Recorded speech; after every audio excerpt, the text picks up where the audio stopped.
ओम शांति। आज 21 अगस्त 2026 शुक्रवार के प्यारे बाप दादा के अनमोल मधुर महावाक्य हैं। आज की मुरली के सार में बाबा ने श्रीमत का महत्व बताया कि ऊंचते ऊंच बाबा आकर अभी ऊंचते ऊंच मत देते हैं। बाबा कहे अभी तुम श्रीमत द्वारा श्रेष्ठते श्रेष्ठ बन जाते हो, जिससे तुम विश्व के महाराजा महारानी बन जाते हो। तुम अभी श्रीमत से सीख रहे हो हम राजाई कैसे चलाएंगे, फिर तुमको वजीर आदि की राय लेने की दरकार नहीं रहेगी। बाबा जो अभी श्रीमत देते हैं, यह श्रीमत के संस्कार सतयुग में कायम रहते हैं, जिस श्रीमत के द्वारा तुम बच्चे 21 जन्म के लिए राज्य भाग्य लेते हो। और बाबा कहे अभी तुम्हारी आत्मा फ्रेश हो रही है, अर्थात शक्तिशाली बन रही है, जिससे तुम विश्व पर राज्य करते हो। उसके लिए अभी तुम बच्चों को देही अभिमानी बनना है। और साथ में कहा कि आत्मा को जो भी पार्ट मिला है वह आत्मा बजाती रहती है और संस्कार अनुसार दूसरा जन्म लेती रहती है। फिर आत्मा की दिन प्रतिदिन प्योरिटी की डिग्री कम होती जाती है। आत्मा एकदम पतित नहीं बनती, पतित अक्षर द्वापर के बाद काम में लाते हैं। और नशा दिलाते कहा कि मीठे मीठे रूहानी बच्चे अभी बाप के सन्मुख बैठे हैं और बहुत ही प्यार से समझा रहे हैं। अभी तुम बच्चे जानते हो सिवाय रूहानी बाप के सर्व को सुख शांति देने वाला व सर्व को दुखों से लिबरेट करने वाला दुनिया भर में और कोई नहीं। इसलिए शिव बाबा को दुख में सब याद करते हैं। अभी तुम उस बाप के सन्मुख बैठे हो। और साथ में कहा कि बाबा सन्मुख आए हैं, तो बच्चों को भी सन्मुख मधुबन में मुरली सुनने में मज़ा आता है, इतना मज़ा मुरली पढ़ने में नहीं आता है। और बाबा कहे सदा यह स्मृति रहे, मैं आत्मा बाप से वर्षा ले रही हूँ। सारे कल्प में यह एक ही संगम का समय है, यह कल्प का सुहावना संगम युग है। इनका नाम रखा हुआ है पुरुषोत्तम संगम युग। बाबा कहे यही संगम युग है जिसमें सब मनुष्य मात्र उत्तम ते उत्तम बनते हैं। अभी तो सभी मनुष्य मात्र की आत्माएं तमो प्रधान हैं, जो फिर अभी सतो प्रधान बन रही हैं। और बाबा कहे अभी तुम बच्चे समझते हो बाबा हमको वर्षा देते हैं। बाबा कहते हैं हम आए हैं तुम बच्चों को वर्षा देने, जितना जो पुरुषार्थ करेंगे उतना ऊंच पद पाएंगे। बाबा के पास कोई फर्क नहीं है। बाबा जानते हैं हम आत्माओं को पढ़ाते हैं। बाबा के लिए तो सभी बच्चे समान हैं। आत्मा हर एक अपने लिए पुरुषार्थ करती है। मेल फीमेल की दृष्टि यहाँ नहीं रहती, क्योंकि बाबा है ही विदेही। और साथ में कहा कि बाप ही रूहानी बच्चों से बात करते हैं कि हे लाडले मीठे सिकिलधे बच्चों, तुम बहुत समय पार्ट बजाते बजाते आकर मिले हो अपना वर्षा लेने। अब बाप से पूरा पूरा वर्षा लेना है। और साथ में कहा कि वर्षा भी पूरा पूरा लेना है जो सतयुग में आए, ऐसे नहीं कि बाद में आए। नहीं, ड्रामा में बाद में आने वाले की इतनी वैल्यू नहीं है। वास्तव में वैल्यू उनकी है जो पहले पहले नई दुनिया सतयुग में आते हैं। नई दुनिया सतयुग में देवी देवताएं रहते हैं, जहाँ दुख का नाम निशान नहीं रहता। बाद में आने वाले तो मच्छरों सदृश आते हैं और चले जाते हैं, उनकी क्या वैल्यू। और विशेष याद के लिए कहा कि राजाई पाना कोई सहज थोड़े ही है। बाप को याद करना है, यह माया का वंडर है जो घड़ी घड़ी तुमको भुला देती है। इसलिए बाबा कहते हैं याद में रहने का उपाय रचना है। ऐसे नहीं कि बाबा का बनने से याद जम जाएंगी, बाकी पुरुषार्थ क्या करें। बाबा कहे नहीं, जब तक जीना है पुरुषार्थ करना है, ज्ञान अमृत पीते रहना है। बाबा कहे यह भी तुम बच्चे समझते हो, हमारा यह अंतिम जन्म है। इस शरीर का भान छोड़ देही अभिमानी बनना है। गृहस्थ व्यवहार में भी रहना है, पुरुषार्थ भी जरूर करना है। सिर्फ अपने को आत्मा समझकर बाप को याद करना है। सर्व कार्य करते सर्व संबंधों से एक बाप को याद करना है। और याद के लिए कहा कि तुमको एक सिर्फ अल्फ को याद करना है, एक ही मीठी सैकरीन है। तुम भी और सब बातें छोड़ बहुत मीठी सैकरीन हो जाओ।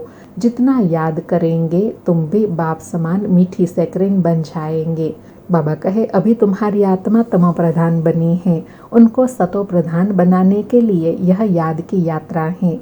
सबको यह बताओ कि बाप और सुखधाम को याद करो और अपना वर्षा ले लो।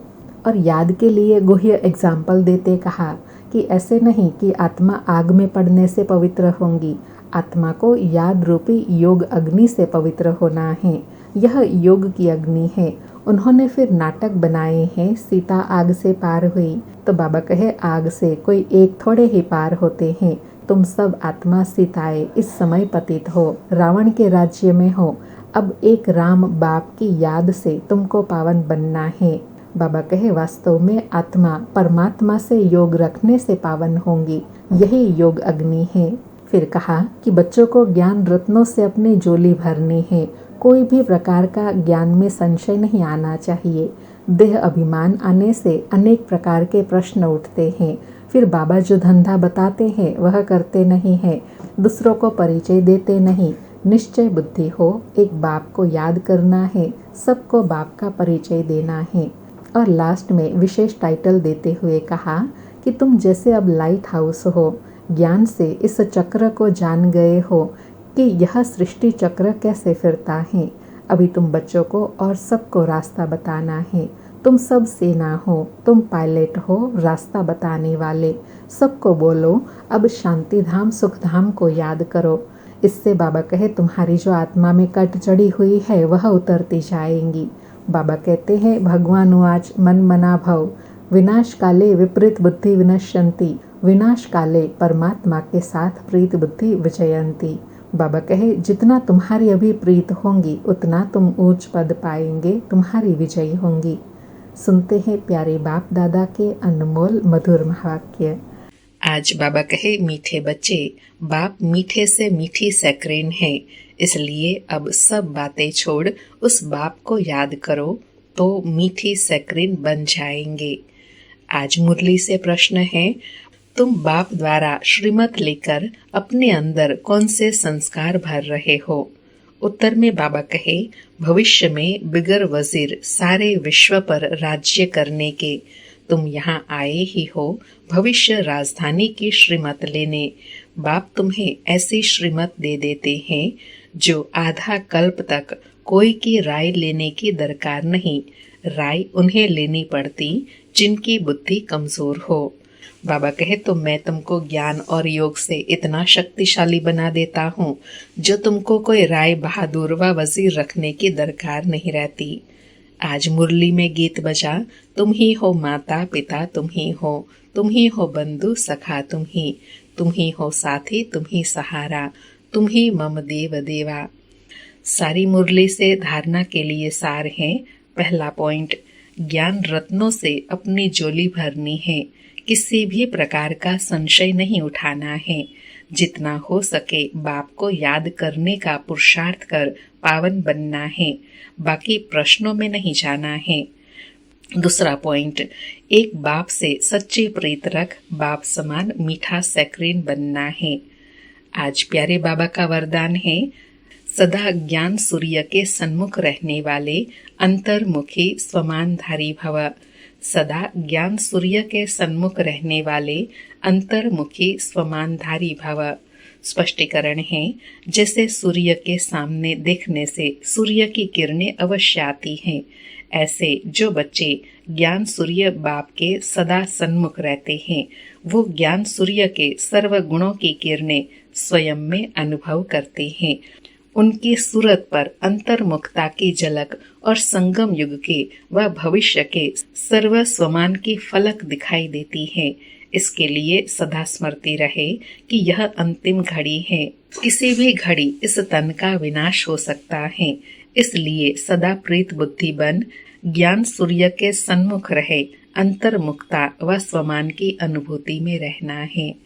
आज बाबा ने अंतिम समय का इशारा देते हुए कहा कि समय कभी भी परिवर्तन हो सकता है, तो अपनी पहले से ही सर्वश्रेष्ठ स्थिति बनानी है। और सर्वश्रेष्ठ स्थिति बनाने का आधार क्या है? एक बाप के संग रहे, अंतर्मुखी बन स्वमानधारी बनना है। बाबा के संग रहने से बाबा के गुणों की झलक और फलक स्वयं भी अनुभव करेंगे और दूसरों को भी अनुभव कराएंगे। आज का स्लोगन है, सदा उड़ती कला में उड़ना ही, जमे लो के पहाड़ों को क्रॉस करना है। आज के अव्यक्त इशारे हैं, अपवित्रता के बीज को समाप्त कर संपूर्ण स्वच्छ पवित्र बनो। आज की धारणा बताई, पवित्रता ही महानता है, यही योगी जीवन का आधार है। जरा भी अंश मात्र संकल्प में भी किसी प्रकार की अपवित्रता है तो जहाँ अपवित्रता का अंश है वहाँ पवित्र बाप की याद जो है जैसा है वैसे नहीं आ सकती। इसलिए मनसा में भी अपवित्रता के अंश को समाप्त कर संपूर्ण स्वच्छ बनो। सदा यही स्मृति रहे कि मैं पूज्य आत्मा इस शरीर रूपी मंदिर में विराजमान हूँ। अच्छा, ओम शांति। शुक्रिया बाबा, शुक्रिया।